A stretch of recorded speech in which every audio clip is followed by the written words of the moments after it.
Pode reparar, é sempre assim. Toda tecnologia em constante evolução está sempre corrigindo problemas antigos e tentando lidar com problemas novos que são herdados de decisões que muitas vezes foram tomadas por pessoas que nem têm mais relação com os projetos. O Linux no desktop sofre desse mal e a sua usabilidade sem dúvida poderia ser melhor. Afinal, sempre pode.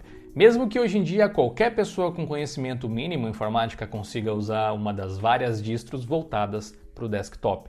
Esse vídeo aqui é inspirado pelos membros aqui do canal que mandaram uma pergunta, como essa aqui do Mário, que diz que utiliza Fedora e está muito feliz com o ambiente GNOME que ela carrega, porque acha que é um desktop que propõe algo diferente dos demais ambientes, parecendo que é o único que tem alguma identidade própria. E ele pergunta se a gente teria essa impressão também. E de certa forma, ainda que com várias ressalvas que eu vou tentar pontuar ao longo desse vídeo, eu concordo. Mas essa é só a ponta do iceberg de um problema que foi criado sem querer, provavelmente, há muitos anos atrás. E uma empresa também com muitos anos de mercado no ramo de pesquisa e segurança digital está nos apoiando nesse conteúdo de hoje, a Kaspersky. O Kaspersky Total Security traz para você, além do popular antivírus, um pacote completo de soluções para sua proteção e segurança digital, incluindo um serviço de VPN, gerenciador de senhas e ainda ferramentas de controle parental para evitar que os seus filhos acessem conteúdos indevidos. Para você que é gamer e costuma jogar no Windows, o antivírus da Kaspersky tem um Gamer Mode para garantir que você esteja protegido enquanto joga, sem consumir muitos recursos da sua máquina, fazendo com que o jogo continue rodando lisinho. Você pode adquirir o Kaspersky Total Security com 50% de desconto acessando o link na descrição do vídeo, e se usar o cupom DIOLINUX no carrinho, você recebe outros 30% de desconto. Dá uma conferida.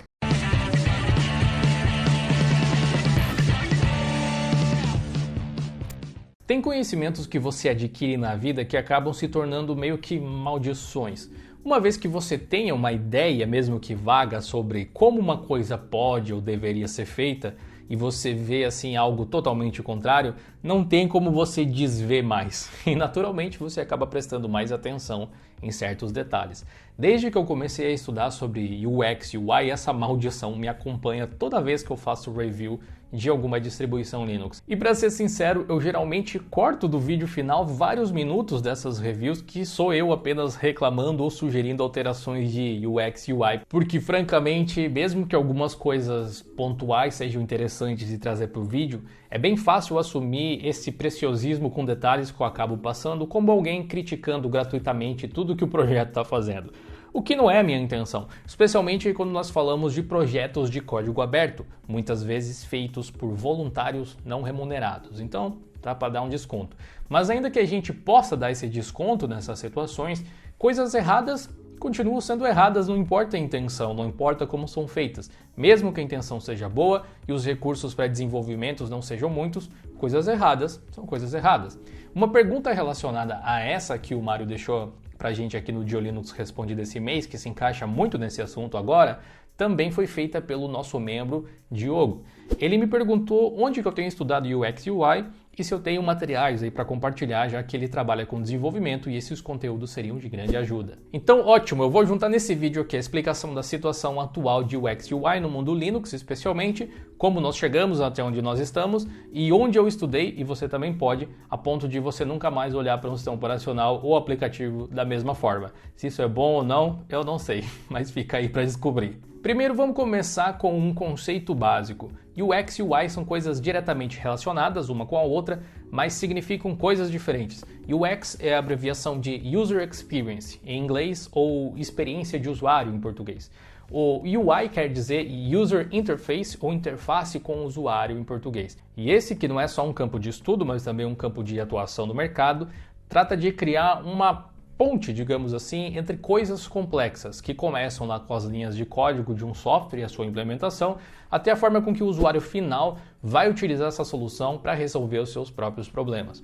Essa área envolve muito design também, que é outra coisa que eu gosto bastante, e é ela que dita como que as coisas devem ser, entre aspas, visualmente. Mas não só isso, ela também meio que dita e cria as formas com que nós vamos interagir com as aplicações, onde ficam os menus, onde ficam os botões, que ícones são usados. Tudo isso é baseado em tendências de design e muita pesquisa com os usuários para entender como as pessoas entendem melhor e respondem melhor a determinados elementos na tela do smartphone ou do computador. E o objetivo é simples, fazer com que as aplicações sejam fáceis e prazerosas de se utilizar, que as pessoas não percam tempo enquanto estão tentando realizar alguma coisa através de uma aplicação. Eu geralmente consigo me orgulhar de explicar algumas coisas complexas de forma simples, mas esse é um campo de estudos imenso e com tantos detalhes que eu não consigo fazer isso tão bem, porque são conceitos assim que dependem de outros conhecimentos e de outros conhecimentos para serem explicados, então eu vou parar por aqui.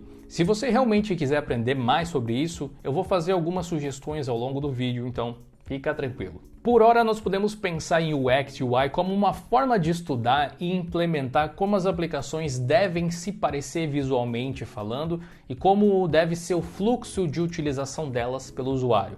Fazer uma aplicação bonita é diferente de você ter uma excelente experiência de usuário. E o programa ser fácil de usar, ter poucos passos, não faz com que ele seja uma aplicação intuitiva. O terminal não tem passo nenhum praticamente, não é necessariamente intuitivo, por exemplo. E uma das questões mais importantes que permeiam esse mundo de UX e UI é a consistência entre as aplicações. O Windows, especialmente o Windows 10, é um verdadeiro show de horrores e inconsistência, mas para exibir e comentar alguns tipos de problemas, eu vou utilizar um sistema que eu costumo utilizar mais, uma distribuição Linux. A gente pode começar pelo querido de muitos, inclusive meu, uma das distros que de longe eu mais gosto, o Linux Mint. O Linux Mint é ótimo em vários sentidos, mas UX e UI não é exatamente um deles. Entre os vários conceitos que esse campo abriga, um deles é referente à consistência de design e é fácil, entre aspas, fazer um app que se comporte de determinada forma. Difícil é criar um ecossistema completo que seja coerente. Uma das coisas mais poderosas nessa questão de UX é você poder utilizar o conhecimento prévio dos usuários para facilitar a utilização em novas aplicações que você vai lançar. Isso significa colocar conceitos semelhantes no mesmo local, para que possa haver uma dedução lógica quase que inconsciente de onde as coisas devem estar. O Mint em particular tem muitas incongruências nesse sentido, mas eu vou tentar dar alguns exemplos apenas. Vamos começar aqui com dois aplicativos semelhantes, o aplicativo de terminal, vindo do GNOME, que o Mint usa, e o gestor de arquivos Nemo, que é desenvolvido originalmente para rodar com a interface do sistema, que é o Cinnamon. Ambos têm uma coisa em comum, se você observar, o conceito de title bar com menu bar. Title bar é essa janela que tem uma linha de design destinada especificamente para dar o título da janela, e geralmente ela carrega também os botões de controle ali, minimizar, maximizar e tal. Abaixo dela nós temos uma menu bar que realmente segue um certo pattern aqui, um certo padrão. Repara, menu arquivo, depois menu editar, depois menu ver e exibir, que deveriam ter o mesmo nome, mas pelo menos significam a mesma coisa. Depois de alguns menus diferentes, que variam de acordo com a aplicação. E por fim a gente tem o menu de ajuda. Porém lá no menu de ajuda nós temos uma diferença entre essas duas aplicações. Enquanto no terminal nós temos um menu com sumário e sobre, sem ícones de nenhum tipo, no menu de ajuda ali do Nemo nós temos essa seção aí de todos os tópicos, atalhos de teclado e sobre, com teclas de atalho para cada um deles e ícones também. Ao clicar em sobre em ambos, uma nova janela se abre com informações sobre os apps, mas em um nós temos o botão de créditos e no outro não, porém a animação que ocorre nos apps quando você clica ali em licença é a mesma. Como você viu, não é 100% coeso, mas é consideravelmente próximo. Vamos agora para um outro app do Linux Mint que é feito pelos mesmos desenvolvedores, mas tem um conceito completamente diferente de design. E esse aplicativo é o gerenciador de aplicativos web. Tanto o terminal quanto o Nemo acostumaram os usuários a procurar por menus e title bar para encontrar as coisas. Mas esse app, por exemplo, usa um guideline de design completamente diferente, puxado totalmente do que o GNOME costuma fazer. O visual dessa aplicação e do GNOME também por tabela usa o que se chama de header bar. É um único cabeçalho de linha única ali que abriga o título da aplicação e os botões de controle, além de alguns menus que geralmente são nesse formato de menu hambúrguer com esses 3 risquinhos aí ou alguma coisa do tipo. Ao clicar nesse menu hambúrguer, nós temos, ao invés das opções para interagir com o software, o que seria equivalente ao ajuda do Nemo, mas na esquerda da janela. Repara que, por exemplo, nós temos a opção ali de encerrar a aplicação no menu hambúrguer com a palavra encerrar.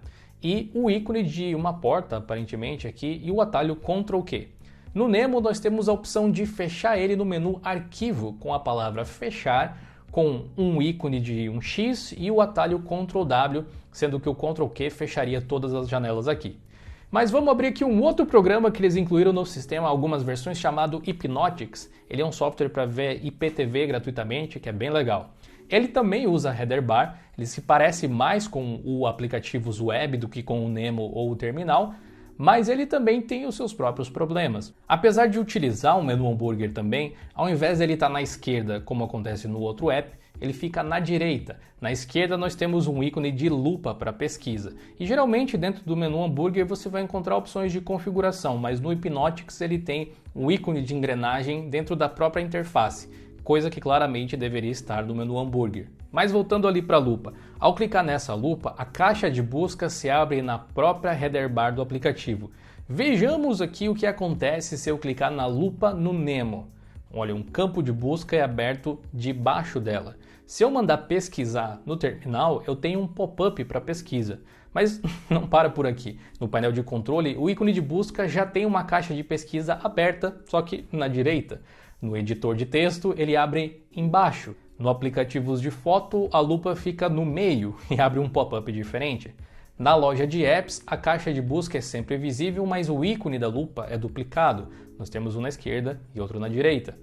Temos um menu hambúrguer aqui na loja também, mas ao clicar nele nós temos um submenu que abre para fora da aplicação com as selection boxes ali disponíveis. O menu hambúrguer de aplicativos web abre sobre a aplicação. E no Hypnotix ele fica ali no meio termo, sabe? Meio fora, meio dentro.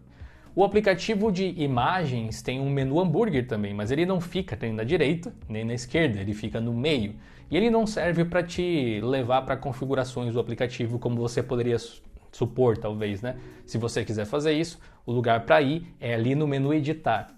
Existem muito mais incongruências assim em vários aplicativos, mas para não me enlouquecer e te levar à loucura junto comigo, outro conceito de consistência que a gente pode observar está no próprio painel de controle. Vamos abrir aqui as seções de configuração que nós temos em administração. Cada uma dessas aplicações tem um conceito de design completamente diferente uma das outras. O aplicativo de fonte de aplicativos tem uma coluna lateral com listas e ícones simbólicos que permite a navegação de uma seção para outra com apenas um clique, já que não existem subseções no caso desse app. A janela que configura o início de sessões tem botões dispostos em abas, algo que facilmente poderia ser acomodado num design semelhante ao app lá de fontes de aplicativos ou vice-versa, aquele que o pessoal achasse melhor. O gerenciador de usuários tem abas no estilo um pouco mais clássico, e o gerenciador de firewall é um programa à parte literalmente. O gerenciador de drivers é uma página em branco aqui, porque eu não tenho nenhum driver para instalar, mas ele tem selection boxes geralmente. E você reparou como cada uma dessas aplicações abriu ali em janelas em separado? Teoricamente, cada um desses ícones, seguindo a mesma lógica, deveria abrir em janelas separadas, mas os resultados são variados. Alguns entram numa subseção dentro do próprio app, disponibilizando ali o botão de voltar, e outros abrem em janelas à parte. E mesmo nos apps que abrem dentro da própria seção do painel de controle, nós temos várias diferenças. Alguns têm colunas e abas, como a parte ali dos planos de fundo, outros têm apenas abas e uma forma de selecionar opções completamente diferente de tudo que a gente já viu em outros aplicativos do sistema, como aquela parte ali dos temas, por exemplo. Cada clique aqui é uma surpresa, se você prestar atenção nisso. Se você clicar com o botão direito sobre os ícones da tray, o design do menu que aparece é diferente também, dependendo do ícone que você seleciona. Bom, eu acho que eu já fui mais detalhista aqui do que eu jamais tinha sido em um vídeo de review do Linux Mint, por exemplo. Se você pegar um ambiente como KDE, a quantidade de cliques extras, menus dentro de menus e locais em um app que estão de um jeito e em um outro app que estão de outro jeito é gigantesca também. E de fato é aqui que eu concordo com o Mário parcialmente. O GNOME de todos os ambientes desktop Linux é de longe o mais coeso nesse sentido, o que não quer dizer que não existam lá suas falhas também. O que não quer dizer também que seja para todo mundo, o que não quer dizer ainda que, apesar do workflow diferenciado do GNOME, os desenvolvedores não se inspirem em outros sistemas. Particularmente eu vejo muito do feeling do macOS nele, ainda que implementado com a sua própria pegada ali talvez. Além disso, como eu disse anteriormente, um dos elementos de UX que também podem ser levados em consideração é justamente aproveitar o conhecimento prévio das pessoas em computação para tornar as coisas mais amigáveis. E como muita gente vem do Windows, muito mais do que do Mac talvez, o conceito de uma barra inferior com janelas com botões de minimizar, maximizar e fechar, e com um menu de aplicativos que não é de tela cheia, como o KDE tem, como o Cinnamon tem, sem dúvida tem um maior apelo nesse sentido. Só que, claro, esse é apenas um dos elementos responsáveis por um ambiente amigável. E o ambiente pode ser amigável mesmo sem esses conceitos. Entre 2010 e 2013, nós tivemos uma grande explosão na utilização de smartphones aqui no Brasil. Pessoas que interagiam com tecnologia via computadores mais tradicionais, tipo desktops e laptops, passaram a fazer muitas coisas através de uma interface que nada tinha a ver com o Windows de desktop, mas que era intuitiva. Tanto que o Windows Phone, que tinha justamente a intenção de lembrar o Windows de desktop, acabou não funcionando para o mercado, o que mostra que só a semelhança com algo conhecido, apesar de importante, não é tudo. Inclusive, nós temos um vídeo aqui no canal onde nós fizemos um estudo de caso com o Windows Phone, comparando ele com distros Linux. Para você que gosta assim do assunto de marketing digital, especialmente, é totalmente imperdível. Mas, voltando, o ponto é, o Mint continua sendo uma excelente distro e todos esses softwares são extremamente úteis e funcionais. Mas o Mint ser uma excelente distro e esses softwares serem funcionais não faz com que ele passe de ano na matéria de UX e UI. Uma coisa não influencia na outra necessariamente. Algumas pessoas, talvez até maldosas, possam tomar isso aqui como uma crítica ou a depreciação do trabalho alheio, mas eu vejo como uma expectativa de melhoria. Ou seja, existe muito espaço para deixar o sistema ainda melhor e mais coeso. Certamente ninguém iria reclamar se o sistema ficasse todo redondinho. Ainda que a gente possa tolerar esse tipo de coisa, nem mesmo a Apple, que sempre foi referência em design, se salva 100% nesse tipo de coisa. E como eu disse, o próprio Windows é um campo minado de UX e UI. Pois bem, como foi que nós chegamos até aqui? Por que existem tantas discrepâncias em ambientes desktop e Linux que é necessário ser tão estrito com os guidelines como o GNOME é hoje em dia para se aproximar mesmo que seja um pouco dessa coesão? Meu palpite é que antigamente as pessoas que costumavam usar Linux no desktop eram apenas programadores, engenheiros e sysadmins, e muitas vezes funcionar já era o suficiente. Muitas vezes a gente ainda tem essa lógica. Não existia uma preocupação em relação a quem fosse usar necessariamente num nível que existe hoje em dia com a intenção de atender potenciais clientes. Some a isso o fato de que muitos dos programadores que fizeram e até hoje fazem softwares para Linux não são designers ou não fazem parte de um time que tenha implementado normas de design nos aplicativos para serem seguidas. E você vai ver softwares feitos de tudo quanto é forma, com a interface que o desenvolvedor achou que funcionava ou com as ferramentas que ele conseguia dominar para fazer alguma coisa. Some a isso ao fato de que muitos desses softwares são grátis e não existe um incentivo financeiro para melhorar o software além da própria necessidade de quem criou ele muitas vezes. Existem muitos aplicativos que caem nesse limbo ainda até hoje. Esse tipo de narrativa é que leva a gente até um ambiente como o que o Linux Mint tem hoje, que apesar de funcional, ignora a premissa básica de criar coisas com o mesmo conceito de design, de usar ícones iguais para funcionalidades idênticas, de usar a experiência que o usuário teve com outros aplicativos no sistema para automaticamente ensinar ele a usar um aplicativo novo sem que uma palavra sequer precise ser dita ou escrita. Com a popularidade do Linux no desktop aumentando, e está mais alta do que jamais esteve, distribuições e ambientes gráficos que quiserem ser melhores aceitos pelo público vão precisar se preocupar com isso também. Ah, mas o Windows faz sucesso e a Microsoft não faz um grande trabalho com isso. Verdade, mas bom, não tem como dizer isso também sem um tom de acidez ou sarcasmo. Na hora que alguma distribuição Linux fundar um novo segmento de computação, como a Microsoft fez nos anos 80 junto com a Apple, talvez a falta de coesão seja menos relevante. Mas para alguém que quer se colocar no mercado agora, é necessário tentar ser melhor de alguma forma. Encontrar esse equilíbrio é admitivelmente difícil. KDE, não adianta colocar um menu hambúrguer se você vai varrer absolutamente tudo que existia nos menus para baixo do tapete desse jeito. Não tem como alguém olhar para isso e pensar que essa é a melhor forma de implementar esse tipo de coisa possível. E o GNOME puxa a corda no sentido contrário. Também não adianta remover funcionalidades demais apenas em prol de um ambiente mais clean. As funcionalidades são importantes. É mais difícil acomodar elas quando elas são muitas e de um jeito que faça sentido, de fato, mas é um caminho importante a se explorar porque deixa os usuários sem determinados recursos também não é bom. E agora as dicas de estudo para você que quer ficar tão chato quanto eu nesse tipo de coisa e nunca mais ver os sistemas operacionais e aplicativos da mesma forma. Eu não acho que existe um único caminho para esse tipo de coisa, existem faculdades inteiras a respeito desse assunto. Eu assisto e assisti muito conteúdo em inglês sobre UX e UI, eu li muitos artigos e blog posts de desenvolvedores open source, li pesquisas sobre experiência de usuário, tudo isso te ajuda a entender um pouco melhor como essas coisas funcionam. Inclusive eu recomendo que você assista esse vídeo aqui do canal que eu fiz baseado em uma pesquisa dessas, chamado 95% das pessoas não sabem usar um PC. Ele é bem interessante. Mas eu quero te dar algumas referências nacionais. Tem um vídeo que eu acho bem bacana para introdução ao assunto da Eduarda, do canal Code by Duda, que eu vou deixar linkado aqui na descrição. Acho que ela explicou muito bem. Tem um curso do Google, que é gratuito, que abre aí de tempos em tempos, que é bem legal também. Eu deixo o link aí na descrição. E um site que eu acho super legal, com vários artigos sobre UX e UI em português, é o brasil.uxdesign.cc. Tem bastante material para você começar os seus estudos. E duas sugestões de conteúdo para você continuar assistindo. O É Possível Viver Sem Adobe, com participação internacional no vídeo de alguns designers. E outro que é bem importante, qual o melhor sistema operacional para se programar, com várias figuras interessantes aparecendo também, a galera do Código Fonte TV, Felipe Deschamps, Akita e muito mais. Eu vejo você em um dos próximos vídeos. Até lá!